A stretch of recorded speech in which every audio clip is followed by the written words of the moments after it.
ഏതായാലും ഒരു age laughter yoga ഞാൻ ഈ ഒരു വേളയിൽ ഞാൻ സമ്മാനിക്കുകയാണ്. വിവിധ ഏജിലുള്ള ആൾക്കാർ ചിരിച്ചിരിക്കുന്ന ഒരു ലാഫ്റ്റർ യോഗ. ഓക്കെ, ആദ്യം കുട്ടികളിൽ നിന്ന് നോക്കാം. കുറച്ച് കൗമാരത്തിലേക്ക് പോകുമ്പോൾ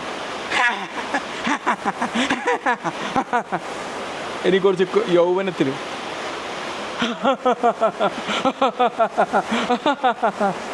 ഇനി വാർദ്ധക്യാകുമ്പോൾ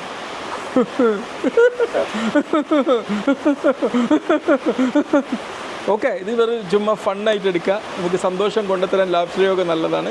ഏത് ഏജ് ഗ്രൂപ്പിലാണ് നമുക്ക് ലാഫ്റ്റർ യോഗ അഭ്യസിച്ച് കഴിഞ്ഞാൽ നമുക്ക് എപ്പോഴും ഇതാക്കാം. നമ്മൾ വയസ്സായാലും ചെറുപ്പമായാലും വലുതായാലും വയസ്സായിക്കൊണ്ടിരിക്കുകയാണെങ്കിലും നമ്മൾ എല്ലാ ദിവസവും ഒരു 5 മിനിറ്റെങ്കിലും ലാഫ്റ്റർ യോഗ എക്സസൈസ് ചെയ്യുകയാണെങ്കിൽ അതും നമുക്ക് വാർദ്ധക്യത്തിലുണ്ടാകുന്ന പ്രശ്നങ്ങൾക്കും വാർദ്ധക്യം കടന്നു വരുന്നതോടും നമുക്കുണ്ടാകുന്ന പ്രശ്നങ്ങളും തടയാൻ സാധിക്കും എന്നുള്ളത് പ്രത്യേകം ഓർക്കുക കേട്ടോ.